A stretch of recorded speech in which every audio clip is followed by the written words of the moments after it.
Hello Carol and Alison, this is a quick little film to try and help you with these Algerian eyes for your sampler.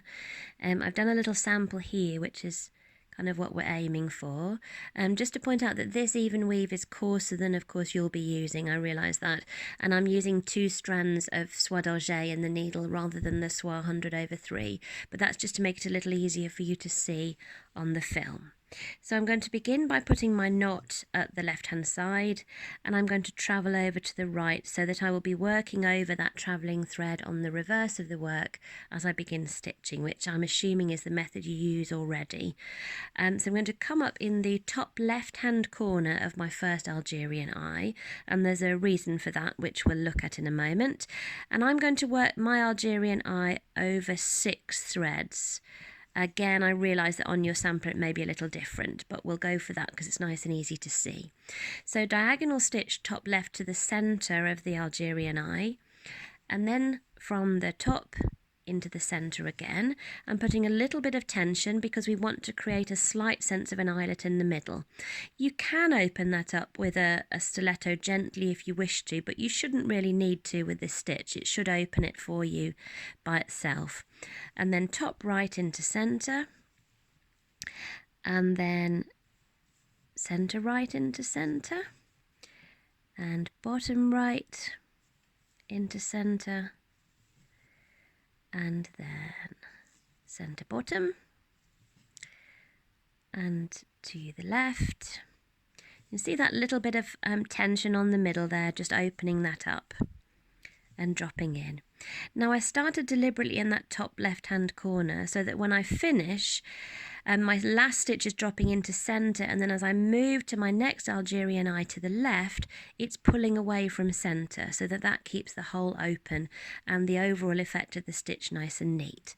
So at the top here I'm just going to count across my 6 or whatever number you were working to, up in the top left again, and then find my centre point, which I can see by just following my eye across now. And then we're going to work the eye round again. Now generally in counted work we don't want to come up in the same holes as the previous stitch, but because we're always wanting to drop down into the centre of an eyelet, we have to do that here. Eyelets don't work well if you come up in the centre. So continue working round, putting that gentle tension to get the nice even hole to open up. Algerian eyes are a stitch which are good to practice on the side of your work until you get a nice rhythm of tension going, because the eyelet holes will reveal unevenness of tension much more so than other counted stitches. So again we get to the left and we're going to count across our 6, come up in the top left corner so that last thread is pulling away from the centre hole and then dropping in to the centre.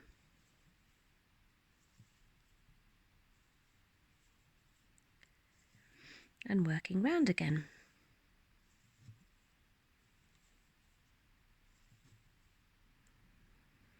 Now when you want to move to the next row, you may work a nice long row and be ready to finish your thread off anyway, but if I wanted to work to my next row now, I need to lock this stitch before I move on to the next one. Now I would do that by working a little cheat locking stab stitch beneath my surface stitch like this, just hiding a little baby locking stitch beneath that corner. If you don't want to do that, or you feel it may show, then it's a case of turning to the back and just catching through the reverse of that corner of your Algerian eye.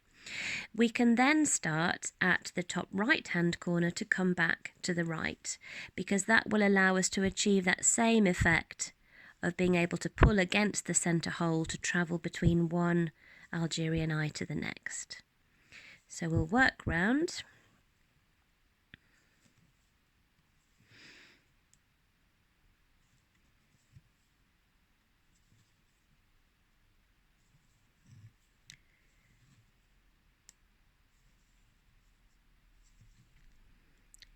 There we go. And then we're going to cross to the far right hand corner to then proceed to drop into the next eyelet as we come across. So you're working consistently in the same direction around your eyelets within each row. and always travelling to the far extremity of each Algerian eye in relation to the previous one, so that you get that pulling against the centre hole. There we go. And that's it. Just going to zoom in there so you can see a little bit closer. Okay.